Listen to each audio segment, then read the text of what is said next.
নোয়াখালীর সেনবাগ থেকে এই মুহূর্তে সরাসরি যুক্ত হচ্ছেন হিরণ খান।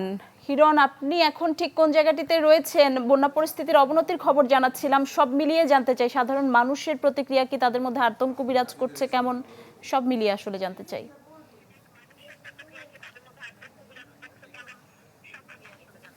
নিশি, আমি এখন নোয়াখালীতে এবং নোয়াখালীতে যে জায়গাগুলোতে পূর্ব দিক থেকে পশ্চিম দিকে আসলে পানি যাচ্ছে এবং পূর্ব দিকে পানি অনেকটাই কমে আসছে এবং পশ্চিম দিকে যারা রয়েছেন তারা কিন্তু আসলে অনেকটা দুর্ভোগ দুর্দশার মধ্যে কাটাচ্ছেন এবং দেখতে পাচ্ছেন যে ঢাকা থেকে এবং ঢাকার আশপাশ থেকে এবং এখানে দূর দূরান্ত থেকে মানুষ যারা ছুটে আসছেন বন্যার দুর্গতদের পাশে দাঁড়াতে, তারা কিন্তু এভাবেই খাবার নিয়ে ভিতরে প্রবেশ করছেন।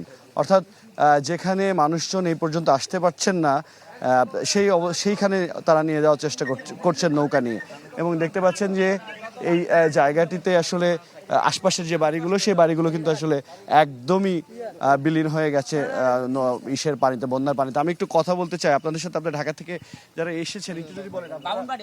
ব্রাহ্মণবাড়িয়া থেকে এসেছেন, কি খাবার নিচ্ছেন এবং কোথায় নিচ্ছেন? আমরা এখানে ত্রাণ কেন্দ্র আছে, ত্রাণ কেন্দ্রে সবকিছু এনে কালেক্ট করছি, ওখান থেকে আমরা ডিস্ট্রিবিউট করে দিচ্ছি। ধন্যবাদ আপনাকে। এখানে স্থানীয় একজন রয়েছেন, তার সাথে একটু কথা বলতে চাই। এই আশপাশে আপনি ভলেন্টিয়ার সমন্বয়কের কাজ করছেন, কি অবস্থা আপনাদের এদিকের লোক? আসলে সেনবাগ উপজেলার পূর্ব পাশে কিছু পরিমাণ পানি কমলেও কিন্তু সেনবাগ উপজেলার যে পশ্চিম অংশ, ওখানে কিন্তু পানি বাড়তেছে। আমাদের ওখানে প্রয়োজন হচ্ছে শুকনা খাবার আর প্লাস্টিকের নৌকাগুলো, আর পূর্ব পাশের জন্য আমাদের প্রয়োজন হচ্ছে রান্নার উপকরণ আর হচ্ছে গিয়ে বিশুদ্ধ পানি। আর দ্বিতীয়তে হচ্ছে আমাদের এখন চিকিৎসার জন্য যে উপকরণগুলো দরকার, এগুলো বেশি বেশি প্রয়োজন। কারণ চারদিকে খবর শুনতে পাচ্ছি যে শিশুরা এবং বিশেষ করে যারা অন্তঃসত্ত্বা প্রসূতি মা, তাদের জন্য অনেক কিছুই দরকার, চিকিৎসা সামগ্রী দরকার।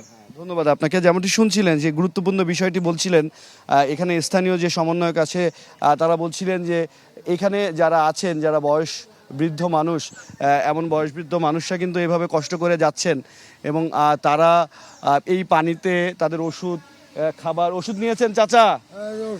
ওষুধ পেয়েছেন? হ্যাঁ, শরীর ভালো আপনার? যেমনটি শুনলেন যে তাদের ওষুধের জন্য অনেকটা পথ হেঁটে আসতে হচ্ছে এবং চিকিৎসা সেবাটা তাদের সব থেকে খুবই জরুরি এখন এই অবস্থায়। এই ছিল এখান থেকে সর্বশেষ। অনেক ধন্যবাদ আপনাকে। এই মুহূর্তে নীল মাহবুব আমাদের সাথে ফেনী থেকে যুক্ত হয়েছে। নীল, সবশেষ পরিস্থিতি জানতে চাই ফেনীর বন্যা পরিস্থিতির। নিশি, ফেনীর বন্যা পরিস্থিতি কিন্তু কিছুটা উন্নতির দিকে, অবনতির কথা এই মুহূর্তে আসলে না বলি। আর এই মুহূর্তে আমি আছি একটি আশ্রয় কেন্দ্রে। আমার সহকর্মী হিরণ খান আসলে যেটি বলছিলেন যে যারা এখনো পানিবন্দী জীবনযাপন করছেন, কিন্তু এই মুহূর্তে আমি যেখানে আছি তারা কিন্তু তাদের ঘরটা পানির কাছে ডুবন্ত রেখেই কিন্তু এই আশ্রয় কেন্দ্রে এসেছেন এবং তারা বলছেন তারা একটি অনিশ্চিত জীবনযাপন করছেন। কারণ ঘর থেকে কিন্তু তারা কোনো কিছুই নিয়ে আসতে পারেননি, শুধুমাত্র জীবনটাকে পুঁজি করে, জীবনটাকে সম্বল করেই কিন্তু তারা এসেছেন এবং এই আশ্রয় কেন্দ্রে তারা অবস্থান করছেন। এখনও কিন্তু অনেকেই বলছেন যে তাদের ঘর থেকে পানি এখনও কিন্তু পুরোপুরি নেমে যায়নি, সেটি নামতে কিন্তু আরও বেশ কিছুদিন সময় লাগবে। তবে তারা এখনও জানেন না যে ঘরটাকে অবশিষ্ট পাবেন কিনা, কিংবা যে আসবাবপত্র এতদিনের কষ্টার্জিত উপার্জন সেগুলো আসলে পাবেন কিনা। সেক্ষেত্রে তারা বলছেন যে সরকারের দৃষ্টি আকর্ষণ করছেন যে এখন অন্তর্বর্তীকালীন সরকার যিনি আছেন তিনি যেন তাদের পুনর্বাসনের একটি ব্যবস্থা করেন যারা এই বন্যায় ক্ষতিগ্রস্ত হয়েছে। এবং এর আগেও বলছিলাম ত্রাণ অব্যবস্থাপনার কথা, এবং সেটাও কিন্তু আমরা এখানে দেখছি। এখানে যারা আসলে ত্রাণ দিতে আসছেন তারাও বলছেন যে এখানে 3 তলা একটি স্কুল ঘর এবং সেখানে কিন্তু প্রায় 250 পরিবার আসলে এখানে আশ্রয় নিয়েছেন এবং ধরতে গেলে প্রায় 3-4 হাজার লোক কিন্তু এই মুহূর্তে এখানে আছেন।